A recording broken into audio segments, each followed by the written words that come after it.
pessoas lindas e abençoadas, sejam todos bem-vindos. Eu sou Cris Cole e hoje eu tenho um vídeo aqui para vocês, um relato que eu recebi em 8 partes. Eu ainda não li, eu confesso para vocês que esse eu ainda não li, tá muito puxado aqui para mim. Inclusive eu tenho um vídeo que já está gravado, eu já tô na 4ª tentativa e o vídeo não vai completo, para no meio do caminho, enfim, eu sei que vai ser bênção assim como esse de hoje, porque a moça mandou aqui com muito carinho e eu tenho certeza que vai ajudar muitas vidas a serem libertas e curadas também dessas amarras do inimigo, né? Através da vida desses narcisistas, pessoas que são amargurados, cheios de ódio no coração e tem que transferir isso, né, para outras pessoas. No caso, nós buscamos a nossa cura e então sabemos exatamente como nos posicionarmos e aí não tem mais brinquedinho para eles não, pelo menos não vindo de nós, né? E assim como diz a palavra de Deus, muitos dos nossos irmãos, todos na verdade dos nossos irmãos estão aqui nesse mundo passando pelo mesmo sofrimento. Mas para honra e glória do nosso Deus, do nosso Senhor Jesus Cristo, Senhor e Salvador, nós damos a volta por cima, estamos aqui para contar testemunhos do que Deus fez, faz e ainda fará em nossas vidas e através de nossas vidas também. Vamos lá! Ela começa dizendo assim, que a paz do Senhor Jesus esteja convosco. Antes de começar, gostaria de elogiar seu lindo trabalho. Obrigada. Conheci seu canal em uma pesquisa sobre o assunto e desde então estou maratonando seus vídeos, que tem me ensinado muito sobre o assunto. É muito difícil encontrar pessoas falando sobre a parte espiritual do problema. E tudo é mais sobre a parte clínica. Ela diz que se chama, eu vou chamar ela de Silvia. Chama ela de Silvia. Meu nome é Silvia e gostaria de ter minha identidade em segredo. Sim, na verdade eu tenho muitas dúvidas sobre se o problema está em mim ou nas pessoas que passaram na minha vida, inclusive minha mãe. Nasci em um lar cristão, mas cheio de conflitos. Meu pai, testemunha de Jeová, e minha mãe evangélica.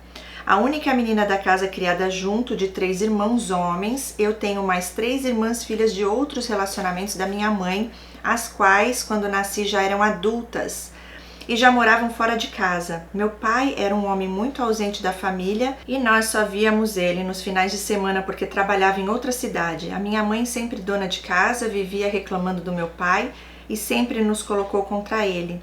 Nós crescemos ouvindo que nosso pai não era bom e ainda muito cedo comecei a perceber a marcação da minha mãe comigo. Sempre que eu e meus irmãos fazíamos bagunça, eu era a única que apanhava e eu nunca entendi. E nem sabia da história das minhas irmãs mais velhas. Aos 15 anos, a minha mãe me mandou embora de casa porque disseram a ela que eu não era mais virgem e sem me esperar falar, ela me mandou sair de casa. Uma noite antes, eu já estava na casa de um namorado de 18 anos, mas nada aconteceu. Foi apenas beijos e nada mais. E alguém viu e disse a ela, que logo acreditou que eu tinha feito sexo com ele sem ter para onde ir no sol do meio-dia. Eu fui para casa desse rapaz, chegando lá descobri que a própria mãe dele tinha dito à minha mãe que eu e o filho dela fizemos sexo. Uau! Não era verdade. Depois ela mesma viu que eu e o filho dela não tínhamos feito nada. Ela me disse que ele inventou tudo para que a minha mãe não me quisesse mais em casa. Todos do bairro ficaram sabendo que eu havia fugido de casa, mas não era verdade. Eu fui mandada embora de casa sem poder ao menos me explicar. Olha, isso aqui eu já paro aqui, gente, porque eu vou falar pra vocês, a mãe narcisista faz isso mesmo, tá? Por quê? Pra ela, a imagem de mulher perfeita, ninguém pode sujar. Então pode ser filha, pode ser filho, vai fazer com que ela pareça uma mãe que não soube educar a filha direito, entendeu? E essa filha não dá orgulho pra ela, né? Não faz parte de aumentar ainda mais a máscara dela de pessoa acima de qualquer suspeita. Ela manda correr e só escutam mesmo, é desse jeito aqui, ó. Escuta o que os outros falam, quer mostrar pro mundo que é uma boa mãe, né? E foi lá e te mandou embora da casa. Que mãe é essa? Cadê empatia? E você não teve nem o direito de falar a verdade? Ela nem te deu oportunidade de você se abrir, de você se justificar, de você falar, não, eu não fiz. Não, acreditou no que os outros falaram e foi contra a própria filha, expulsando a filha de casa. É surreal, né, gente? Mas é assim que acontece. É a injustiça aí. Já começa lá na infância, através de uma mãe narcisista, a ferida da injustiça. E da traição também, porque uma mãe que faz isso com uma filha, a filha se sente traída. Lógico. Né? Traiu a confiança. Como que você não vai ouvir a sua filha? Como é que você vai acreditar no que o outro está falando, tomar a posição de que o outro está certo e nem dar a oportunidade da sua filha falar, contar a versão dela, né? Já 2 feridas aí. E a de abandono também, de rejeição aí. Já tem o pacote pronto. Em uma atitude dela. Injustiça, abandono, rejeição, traição. E a outra, que eu não lembro agora. Qual que é a outra ferida, gente? Da humilhação. Exatamente. Olha aí. Numa atitude, foram as 5 feridas emocionais de uma vez. É pra lascar mesmo com a vida da pessoa. E ela era uma jovem, hein? Continuando. 4 meses se passaram e eu fui obrigada a ficar na casa do rapaz que agora virou meu marido. Eu ouvi alguns amigos dele perguntando o que ele estava fazendo comigo e dizendo que eu era muito feia, e eu ouvi ele dizer que era só para sexo e que mais alguns meses ele ia me mandar embora, e assim ele fez. Uau, olha aí, mais uma decepção na vida. Pouco mais de 4 meses ele me mandou sair, voltei para casa da minha mãe e ela mesmo sem querer teve que me aceitar, pois para onde eu iria com 15 anos? Ok, aos 16 conheci o pai da minha primeira filha, um homem casado que mentiu para mim e nunca me disse ter casado. Olha isso, nunca me disse ser casado. Acabei ficando grávida aos 17 e ele me abandonou me deixando grávida. Passei dias difíceis na casa da minha mãe porque daí comecei a perceber que a minha mãe não suportava as filhas meninas. E um dia ela mesma disse que não gostava de meninas e eu fiquei pensando, que culpa temos de nascer meninas? E dali entendi e descobri que ela mandou todas as minhas irmãs mais velhas sair de casa com as idades de 12, 13 e 14 anos. Todas tiveram o mesmo fim. A de 12 foi abusada na rua e até hoje não consegue perdoar a minha mãe.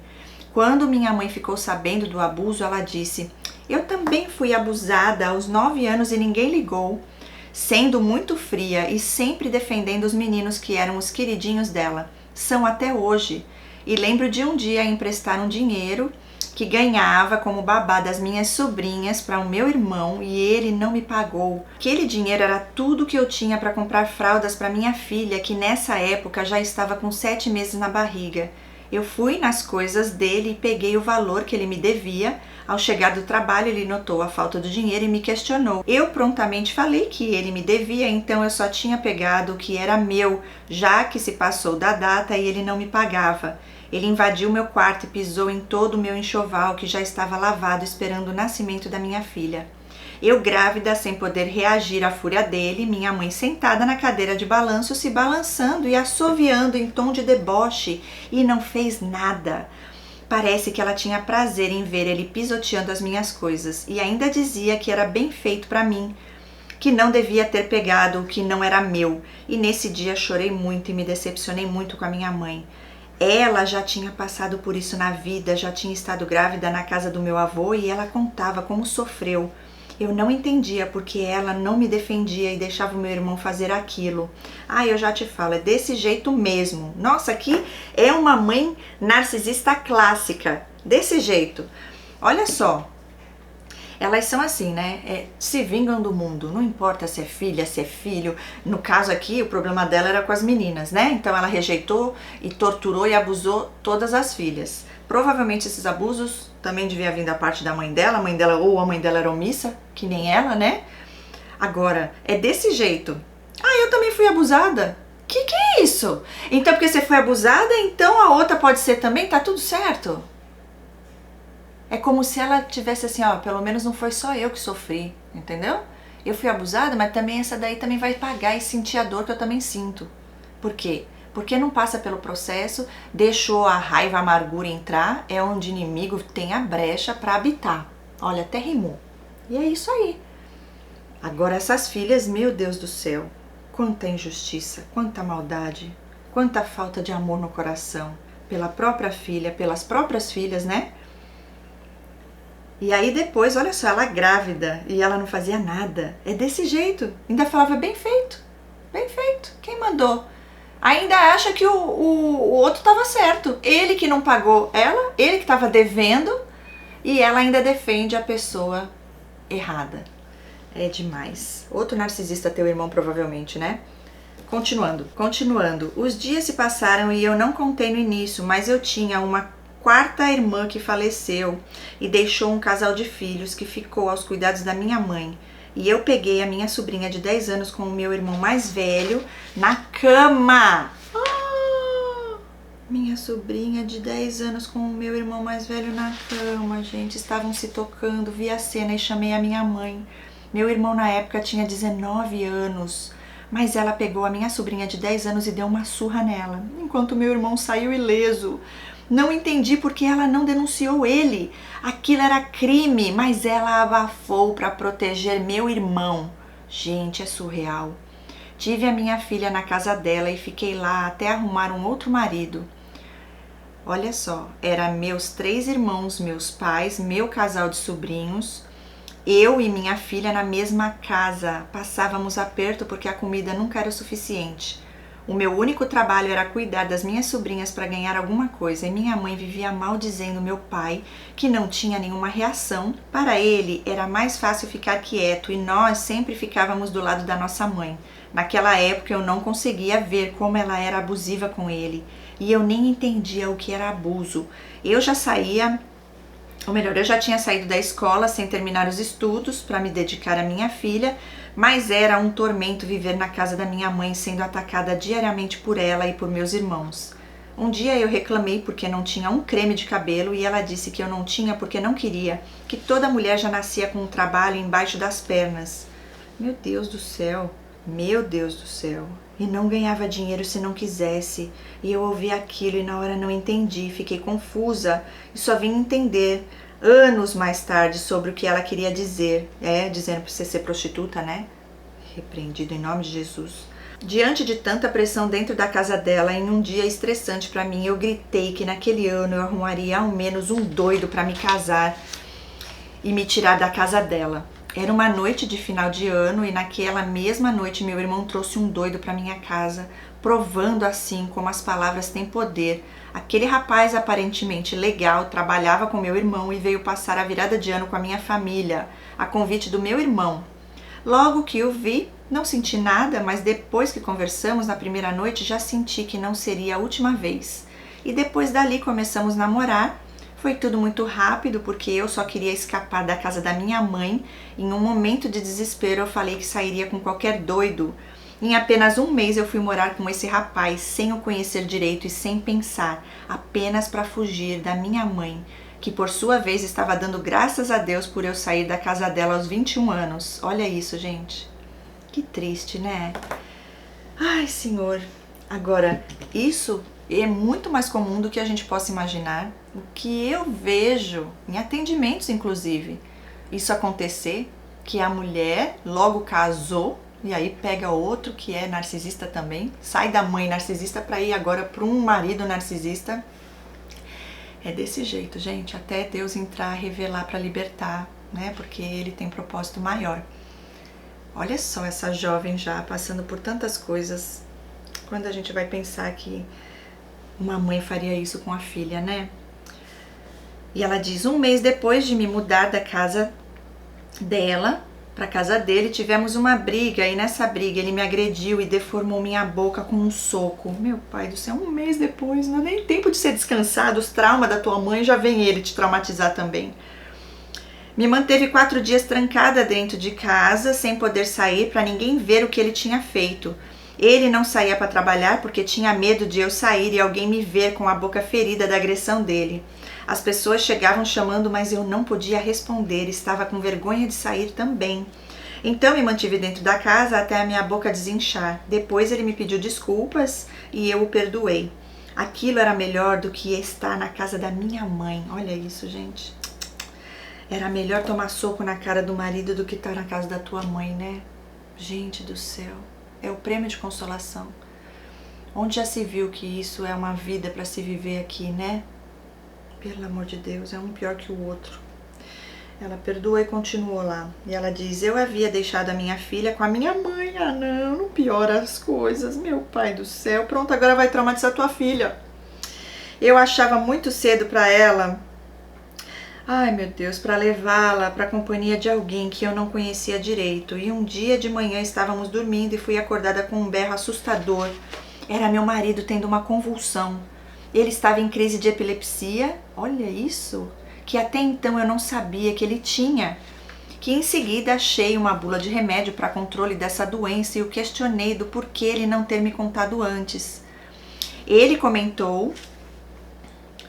começou a chorar e disse que teve medo que eu não o quisesse mais, então eu mais uma vez deixei passar. Continuei com ele e acabei ficando grávida da minha segunda filha. Ele passou a me agredir grávida, me levava para o quintal, me molhava com água fria e me trancava lá com o frio. Ah, não, gente. E o porquê ele fazia isso eu nunca entendi. Não suportando mais estar com ele, com medo de dizer que não o queria mais, chamei ele para mudar de estado, mas a ideia era ele ir na frente para eu ir em seguida. Falei que assim que ele arrumasse um trabalho, eu iria logo em seguida. Ele concordou e foi. Mais uma vez voltei para a casa da minha mãe, dessa vez com mais uma criança. Quando enfim dei a notícia que não queria mais ele surtou e pagou a 2 homens para tirar a minha vida, mas o plano satânico dele não deu certo. Glória a Jesus! Deus não deixou que aqueles assassinos me achassem, mas as ameaças eram constantes ao telefone. A minha história é muito longa, Cris, e várias coisas aconteceram, mas estou resumindo para não ficar muito longo. Bom, eu quero parar aqui de novo, gente, que emocionante isso daqui, hein? Cada história, meu pai do céu, parece coisa de filme, né? Filme de terror. Olha aqui, eu entendo, né? Você acabou deixando com a tua mãe a sua filha, porque preocupação, mal conhecia esse homem direito, ele podia abusar da sua filha. Então assim, no seu caso era melhor apanhar dele e estar lá com ele do que estar com a tua mãe. E no caso para tua filha era melhor ela estar lá do que correr o risco de ser abusada, né? Não só sexualmente, mas também como você estava sendo, fisicamente. Gente, o que é isso? Fala pra mim, gente, isso não é vida. Meu pai do céu, olha, ainda bem que nosso Deus, Jesus, ele faz uma nova história, né? Ele transforma a maldição em bênção, porque se não fosse por isso, a gente não tava aqui para contar história, não. Não ia ter testemunho, não. São demônios mesmo agindo aqui na terra entre nós, fingindo ser anjo de luz. Na rua, né? Porque dentro de casa eles mostram que para que vieram e quem são de verdade. O próprio capeta ali. Tá tudo repreendido em nome de Jesus Cristo, Senhor e Salvador. Agora ele foi embora, ficou louco, vou matar, essa mulher me enganou. Imagina, pra eles isso é um jogo, eles têm que ganhar, né? Se você que deu o fim ali, nossa, mas Deus é mais, cuidou de ti, não prosperou, né? O mal que ele tentou contra você. Ok, ela diz que tá resumindo porque a história é longa e ela continua. Ali estava eu, mais uma vez na casa da minha mãe, com 2 filhas e sem emprego. Eu vivia fazendo bicos, mas não tinha nada fixo, não tinha estudo e vivia com o mínimo possível. E com a pensão alimentícia das meninas, os anos passaram e mais uma vez conheci um outro homem na internet que morava em outro estado. E mais uma vez lá fui eu tentar mais uma família. E dessa vez vivi com ele 15 anos. Diferente dos meus outros relacionamentos que não duravam nem 2 anos. Achei nesse homem um companheiro diferente, ele era uma pessoa ótima, paciente, me entendia, assumiu as minhas 2 filhas como se fossem dele e começamos ali um relacionamento sério. Continuando, já é outro e meio, tá? Vivi 15 anos com ele, tivemos mais uma filha. Mas eu não estava feliz, comecei a nutrir um desejo de sair do país a todo custo. Parece que eu estava bem e tudo estava indo bem, mas eu não estava realmente feliz. Coloquei uma coisa na cabeça, preciso sair do Brasil. Eu queria um marido americano a todo custo e comecei a entrar em sites de relacionamentos, mesmo estando casada. Eita! Nessa época eu estava na igreja, mas era só para fazer número, exatamente, porque viver mesmo tava não. Eu não era realmente uma cristã, tá cheio desses, viu? É um processo, mas vamos ver o que acontece hoje. Eu creio que ela voltou ao Senhor, né? Eu não tinha o temor de Deus. Sempre que eu achava meu marido para casar, Ele sempre dizia não e aquilo me irritava. Que eu chamava meu marido para casar, vamos casar? E ele falava não. E aquilo me irritava e me dava forças para procurar outro homem que quisesse casar legalmente comigo. Eu estava cansada de ser amigada, queria alguém que me levasse a sério. Na época, o que me deu ainda mais força foi descobrir que ele havia flertado com a minha própria sobrinha. E outras coisas que aconteceram que me chatearam e me deu vontade de seguir com os meus planos de sair do Brasil. Meu sonho agora era conhecer um americano e sair do meu país. Nessa época, a minha filha mais velha já estava casada e com uma filha. E eu tinha a minha filha do meio com 16 e a outra mais nova com 8. Eu não ia me prender àquele casamento falido. Ainda estando com ele, conheci um homem americano no Facebook e ali começaram todos os meus tormentos. Uau!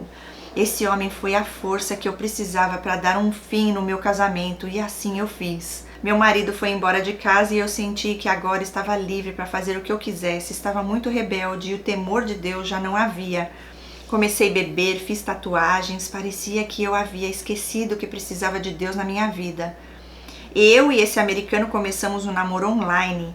Hoje eu até agradeço a Deus tudo o que aconteceu, porque isso me aproximou como nunca de Deus. Graças a Deus. E ela continua, 1 ano namorando online e esse homem veio ao Brasil. Eu estava muito apaixonada e para mim tudo aquilo era um sonho sendo realizado.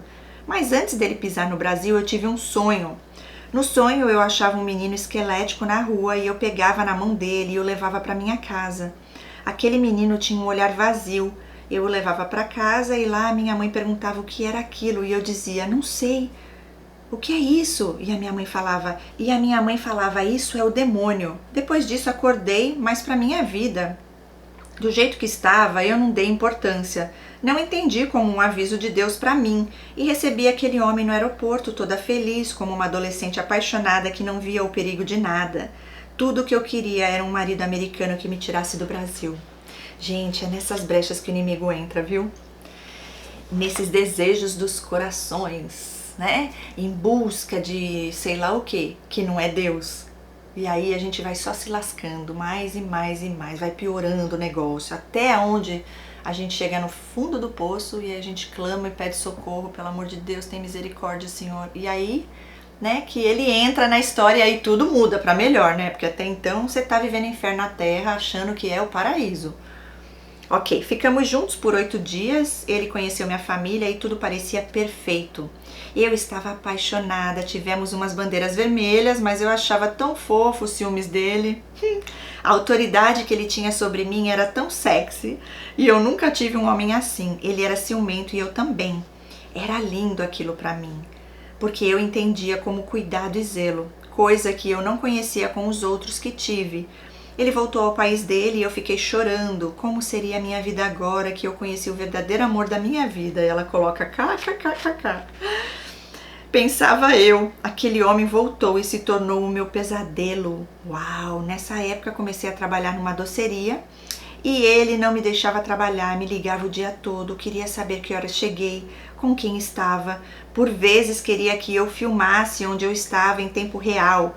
E o absurdo era tanto que chegou ao ponto de pedir para eu tirar a roupa e mostrar a minha parte íntima para ele, para ver se tinha algum sinal, se eu tinha feito algo com algum homem. Ah, não. Você não fazia isso não, né? Ali já é para você parar com tudo. Então foi aí que comecei a ficar incomodada com isso. 4 meses depois ele retornou ao meu país, mas a essa altura eu já não queria mais ele. Pois eu já estava procurando outro americano. Gente do céu, eu não queria mais esse americano, mas o sonho de ir para os Estados Unidos e ter um outro americano, esse não passou, né? E aí deve vir outro pior, é sempre assim. Eu vi que não daria certo com ele, eu estava sem controle, sem o temor de Deus, eu estava gritando por libertação, mas estava cega pelo pecado e só atraí coisas ruins para minha vida. Aquele homem veio e percebeu a minha mudança, que estava mais distante dele, então ele voltou muito pior. O ciúmes aumentou e até me agrediu no quarto do hotel porque ele suspeitou que eu estava falando com outro homem. E eu realmente estava.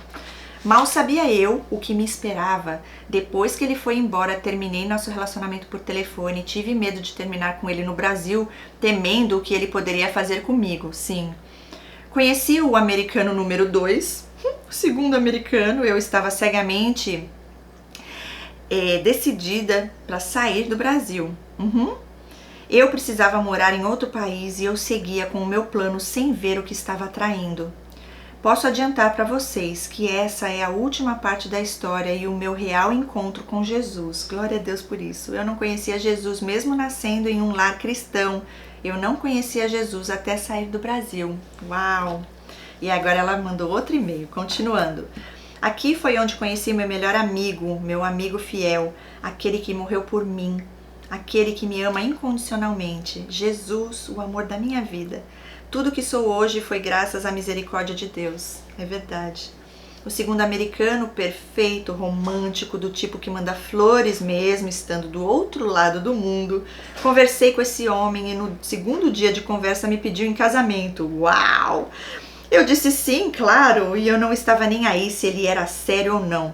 Tudo que eu queria era sair do país, ser feliz, ganhar dinheiro e ter um marido loiro gringo. E se não desse certo, eu arrumaria outro. Esses eram meus pensamentos. Mas Deus estava lá de cima, me olhando e com tudo pronto para me encontrar. E ela coloca risos. Meu marido chegou no aeroporto, mais um marido como uma mulher samaritana. KKKKK. E que homem era aquele, lindo e cheio de dinheiro. Pronto, eu tinha me achado. Se perdido, na verdade, né? Tinha me lascado de vez, agora vai de vez. Era a minha chance, vivi 7 dias de rainha. Aquele homem me levou para passeios, comprava tudo que eu queria, me tratou como uma rainha. Me deu um anel de noivado caríssimo.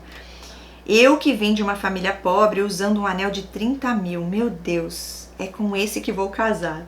Ele voltou para casa e eu pensei, isso não é para mim, ele nunca mais vai voltar. Mas eu estava enganada, ele passou a me manter financeiramente e eu que só fazia tudo com limites, agora passei a ter uma vida de muito conforto. Ele pagava tudo, inclusive me tirou do trabalho e eu não precisava mais trabalhar. E eu pensando, meu Deus, como ele é cuidadoso. Não quer que eu trabalhe porque ele faz questão de me manter. KKKKK. Mal sabia eu que começava ali um controle sutil. Fiz viagens internacionais com ele, eu nunca tinha saído do Brasil, agora estava na vida que sempre quis. Dinheiro não era mais um problema, casamos no civil e eu finalmente consegui me casar oficialmente aos 37 anos. Como eu estava feliz, parecia tão perfeito, ele deu entrada no meu visto, então o meu sonho estava prestes a se realizar. E 7 meses depois, tudo estava pronto para eu viajar junto com as minhas filhas. Confesso que até aí nunca vi uma bandeira vermelha do meu marido. Tudo era perfeito, ele sempre se mostrou prestativo, respeitador e educado. Nunca conheci alguém como ele. Viajei para o país dele e tudo estava muito bem, mas eu não orava mais, minhas orações eram poucas no Brasil e lá passei a não orar nada. Estava encantada com o lugar, ocupada demais para ser grata a Deus por tudo. Descobri que meu marido era de uma família de hippies e usava maconha desde os 16 anos. Gente, aí vem as surpresas. O sonho começa a virar um pesadelo, é desse jeito. Parece que tá tudo muito bom para ser verdade, né? Ok, fato que eu não sabia até aquele momento, sim. Meu marido é um ex-veterano de guerra e ele tem vários traumas de guerra. Mas você não sabe como isso te afeta até ir viver embaixo do mesmo teto. Exatamente. Achei um pote cheio de maconhas no armário dele. Ele era usuário daquilo e começou a fumar na nossa frente. Eu não via nada demais porque ele disse que ali era normal, como usar cigarros. Não era ilegal como no Brasil. Ignorei, mas ele passou a me convidar a usar e eu sempre resisti. Às vezes a insistência era tanta que eu fingia que usava, mas eu odiava o cheiro e eu nunca realmente fumei.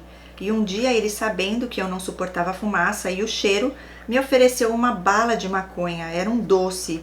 Então nada de fumaça nem cheiro, eu devia provar. E ali começava meu pesadelo. Parece que ele fez tudo de caso pensado. Não sei. Comemos juntos aquele doce e demorou um pouco até os sintomas virem. Uma sensação horrível, parecia que eu dormia e acordava em segundos. Passei a ter pensamentos horríveis de incesto. Ele começou a fazer sexo comigo e aquilo parecia um abuso e ele não parava. E a minha cabeça pensava coisas horríveis. Estava sendo uma experiência horrível para mim. Sentia como ele estava se aproveitando de mim para pensar em outras mulheres enquanto fazia comigo. Nojento. Eu não conseguia sair dali. Finalmente, quando consegui, desci as escadas e contei para minha filha que ele tinha abusado de mim. porque foi essa a sensação que eu tive. A minha filha ficou brava, mas ele disse que tudo o que aconteceu eu permiti. O clima ficou tenso, me senti um lixo, mas havia consumido muito, então os sintomas não iam embora. No outro dia amanheci estranha, dormi mais uma noite, então no outro dia tive que ir ao médico, que me deu um surto. Meu Deus, ela teve um surto. Comecei a ver um mundo totalmente diferente, parecia um mundo irreal. Algo me puxou a sair daquela casa, então arrumei tudo que era meu, peguei minhas filhas e fui para um abrigo. Meu pai, gente, que história é essa? Emocionante, né? Você tá narrando tudo muito, muito bem, espetacular, fantástico. Quanta coisa pra gente aprender nessa vida com a tua história, né? Gente, o cara fumando maconha e assim, quer fumar, meu filho? Fuma? Agora não, tentando fazer você também fumar, induzindo você a fumar, insistindo você a usar, daí você vai e usa, acontece todos esses negócios, você entra em surto, você podia ter saído da realidade, né? Muitas vezes acontece isso, vira uma esquizofrenia. Gente do céu, o que é isso? Né? Ela já fora da casinha mesmo. Então assim, vai saber se era só isso que tinha ali. Provavelmente tinha mais coisa ali, hein? Olha isso, meu pai do céu, e você já foi embora logo. Quanto tempo você estava ali com ele? Pouco tempo, pelo visto, né? E ela continua, assim que ele saiu para trabalhar, fiquei nesse abrigo com ele me ligando sem parar, me pedindo para voltar. E uma noite anterior tínhamos brigado feio, porque depois do uso da substância já não éramos mais os mesmos. Olha, eu já não admirava ele como antes, e depois de uma noite no abrigo e de várias ligações dele eu voltei. Ai, ai, ai. Mas eu não estava normal, eu parecia estranha, a presença dele me incomodava e eu acabei indo para o hospital depois de muita insistência dele.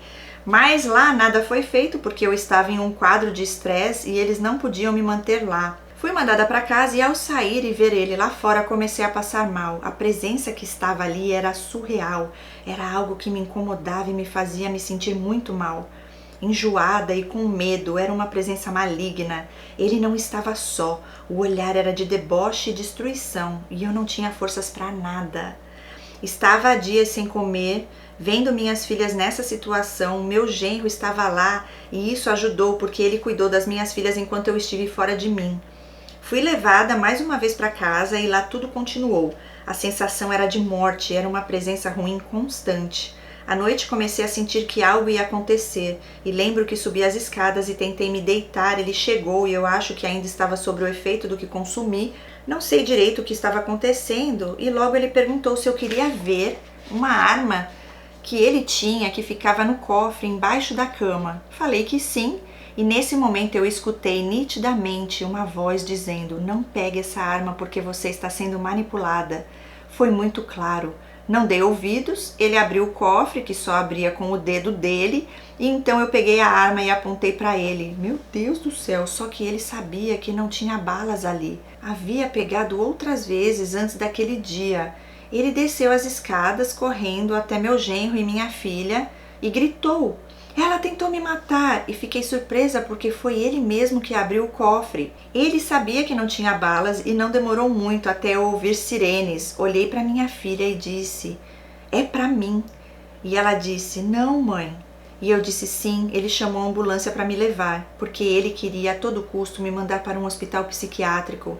Mas quando ele ligou e falou da arma, o hospital mandou a polícia porque envolvia uma arma. Meu Deus do céu! E ela fala aqui que vai continuar na parte 6. Esse é o 6º e-mail de 8 que ela mandou pra mim. Agora, peraí, quando você falou aqui que você pegou a arma, você apontou pra ele. Então, você ia matar ele? Eu não sei, essa parte ficou bem estranha. Porque assim, primeiro, por que você foi pegar essa arma, né?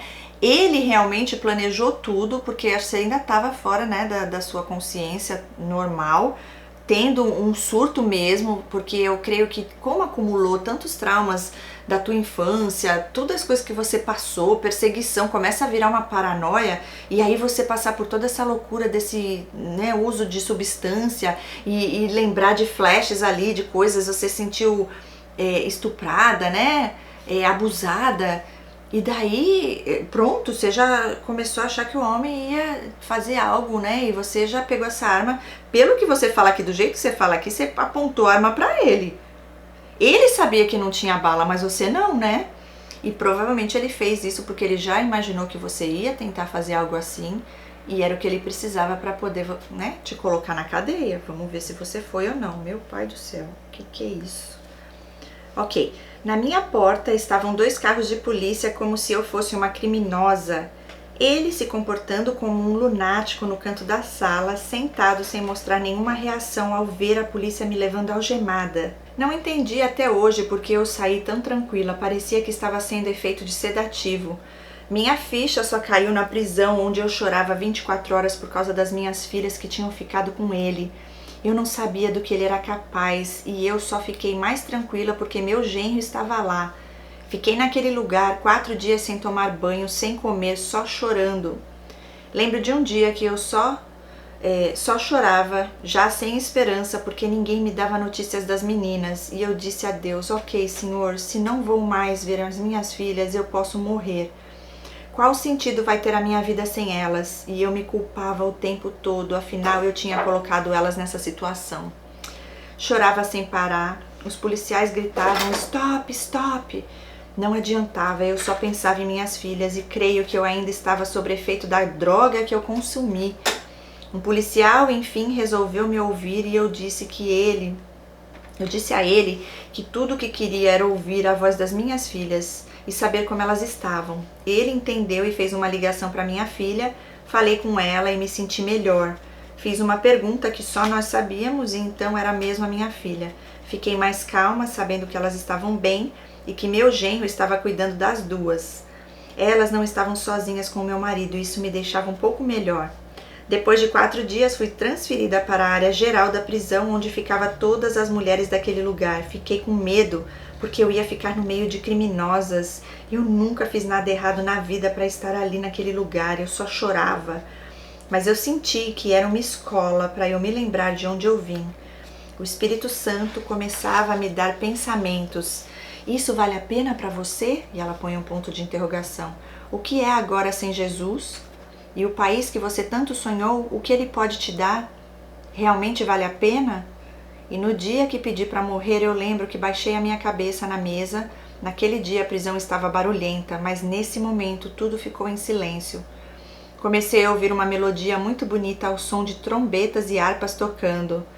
Um coral de bilhões de vozes que me trouxe uma paz interior. Era como se Jesus dissesse, calma, ainda estou aqui. Aquele som parou e eu fiquei desesperada para ouvir novamente. E eu pedia para Deus, me permita ir para esse lugar novamente, eu quero ouvir novamente. Era algo tão lindo que não sei descrever. Eram notas de ouro. Ouvi pela 2ª vez, mas dessa vez pouco tempo. Quando cheguei na população geral da prisão, cheia de medos, a policial apontou para a cela e disse, é com essa mulher que você vai ficar. Olhei e vi minha amiga, vou chamá-la de Kathy. Minha amiga Kathy, uma mulher negra, lendo a Bíblia, e eu entendi ali o cuidado de Deus. Ao ver aquela mulher, eu entendi que Deus estava cuidando da minha vida. Eu e a Kathy somos amigas até hoje. Ela cumpria a pena por ter batido no marido, e lembro que a Bíblia dela era toda marcada e entendi que ela lia muito. Ela orava por mim todos os dias e me defendia das outras mulheres e de alguns policiais. Sem falar o idioma, eu conseguia entender apenas o que a Kathy falava e conseguíamos nos comunicar.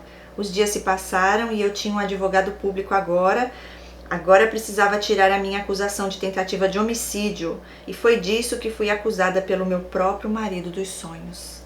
O advogado público nada fazia e os dias passavam lentos ali. Meu marido estava lá fora tentando de tudo para ir me tirar dali e ele havia se arrependido do que fez. Mas tudo era o trabalho de Deus na minha vida, ok? Gente do céu, é que nem José, né? Você vê, José foi preso, né?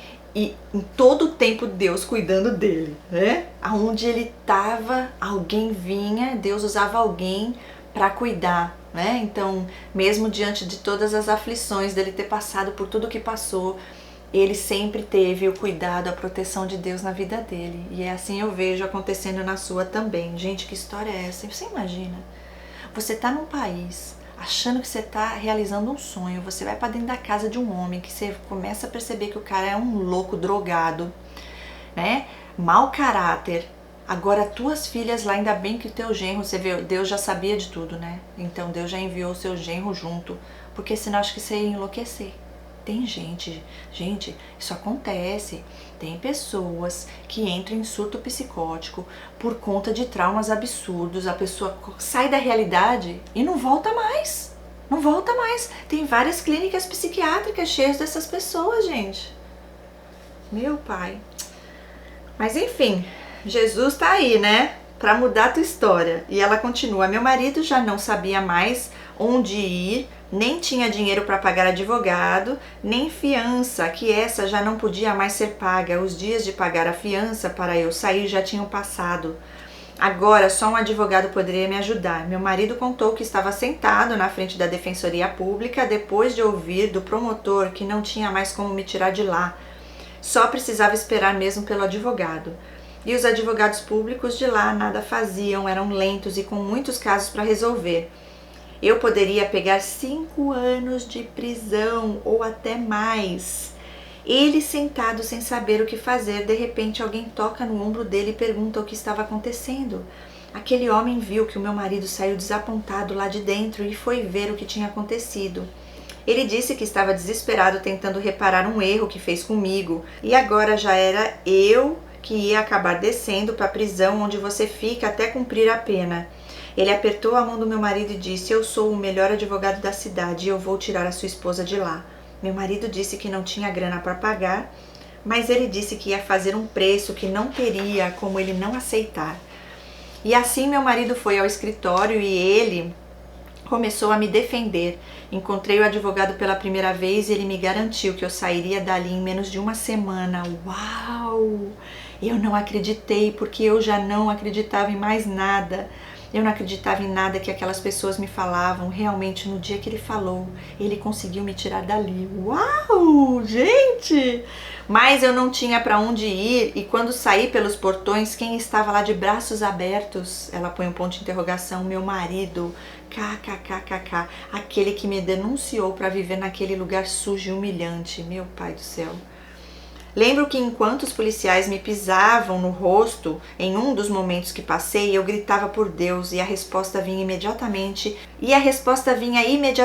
É uma escola, filha, não é pra morte. Eu sempre fui uma mulher rebelde, eu não obedecia marido, eu nunca respeitei marido.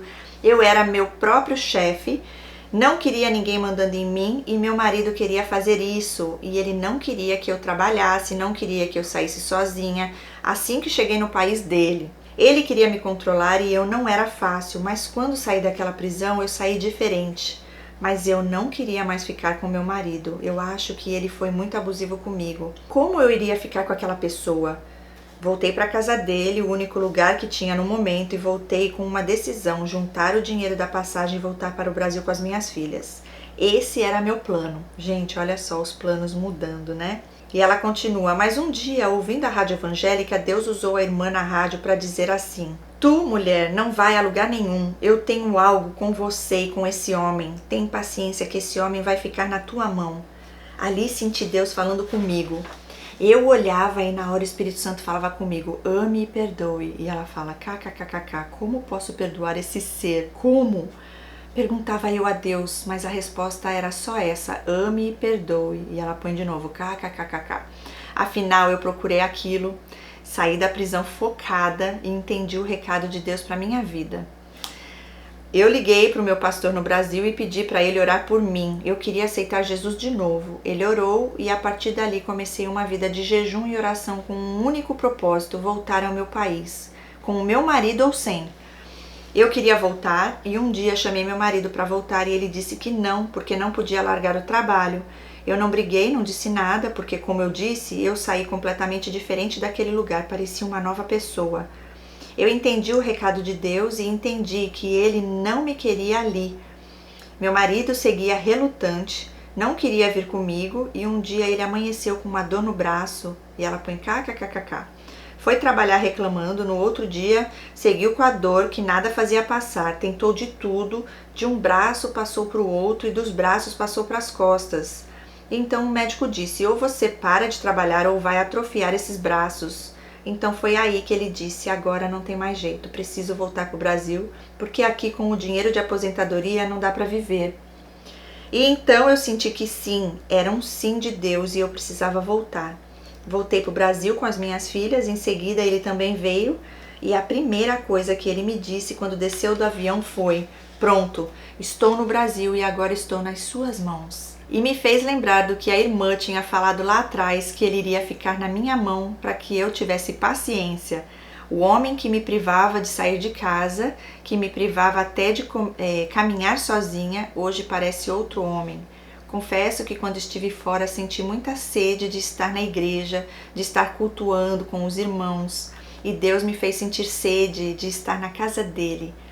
Esqueci de falar que na ala das mulheres onde eu estava, eu era a única que recebia visitas de um advogado pessoalmente, porque as outras todas tinham atendimento por telas por ser advogado público, porque lá esses serviços são caros. Mas como eu sou filha do rei e ele estava cuidando de mim, eu recebia o próprio advogado, provando assim que nós temos dono. Hoje eu sei que estou na vida do meu marido para um propósito. Eu sei que muitas não perdoariam o que ele fez, mas se Deus tem um propósito na vida de alguém e quer nos usar para que isso aconteça, temos que perdoar e deixar o resto com Deus. Meu marido não conhece a Jesus e ele não acredita que existe um Deus. E ela continua: estou com ele até hoje, ainda não entendo por que ele fez o que fez comigo, mas entendo que tudo embaixo desse céu é permissão do nosso Criador. Eu precisava passar por tudo que passei para realmente conhecer Jesus, porque foi na prisão que eu verdadeiramente conheci o meu Criador. Toda a minha gratidão a Deus, e depois de toda essa luta, Jesus me honrou com uma casa e um carro novo. A mulher que não tinha nem o que comer, e Deus usou o meu marido para me abençoar. Hoje, casada, canto no coral da igreja e participo de tudo na igreja, coisa que não fiz em 40 anos dizendo ser cristã. Nem sempre os nossos sonhos são os sonhos de Deus, e eu poderia ter ficado nos Estados Unidos depois de tudo o que aconteceu, mas eu resolvi abrir mão dos meus sonhos para viver o que Deus tem para mim no meu país. Deixo mais uma vez minha admiração pelo trabalho da Cris, que é de grande importância. Apesar que ainda não identifiquei se meu marido é narcisista, o que ele fez tem traços de um. Ele foi diagnosticado com bipolaridade, o que também não é nada bom. E ela finaliza: mas eu creio que o Deus a qual nós servimos é poderoso para libertar, salvar e curar aqueles que nele depositaram a sua fé. Nosso Deus é perfeito e tem cuidado de nós em cada detalhe. Estou na luta, peço a Deus todos os dias para libertar meu marido dos traumas que ele carrega e assim sigo a minha vida. Desculpa pelo enorme jornal e fica com Deus, lindona. Jesus continue te usando para libertar vidas nesse canal. A paz esteja convosco. Amém, linda. Olha, que relato é esse, né? Que forte, parece história de filme mesmo. E olha, não sei, né? Você falou, não sabe se ele é narcisista ou não, foi diagnosticado com bipolaridade. Pelo que eu entendi, você não deu muitos detalhes, mas pelo que eu entendi, foi assim, algo que ali parecia ser realmente algo que foi preparado, né? Assim, Deus quis, permitiu também por conta da tua ação, porque você, não sei de verdade, como eu falei, você não falou que você ia matar ele, se teu pensamento foi, você estava em surto, a gente não sabe, né? Foi a única vez que aconteceu isso na sua vida, nunca tinha acontecido antes, nunca aconteceu depois, né? Porque provavelmente foi sim por conta desse uso de drogas, podia ser algum alucinógeno misturado ali, como eu falei, tem pessoas que usam, gente, fica esquizofrênico, não volta nunca mais. A pessoa não tem condições mais de se limpar, tem que estar num lugar para ter pessoas para cuidar.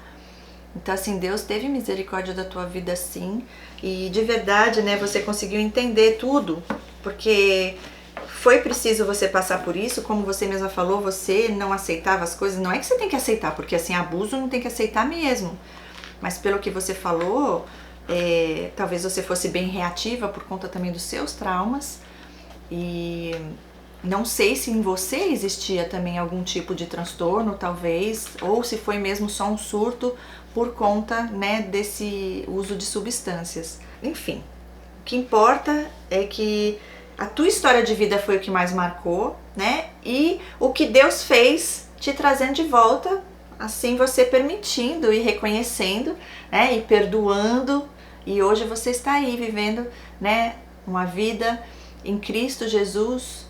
E tomara a Deus que ele não seja narcisista, porque para saber se é ou não, teria que ter muitos mais detalhes. Pelo que eu entendi aqui, o que você falou foi mais isso que ele, né, chamou a polícia ali.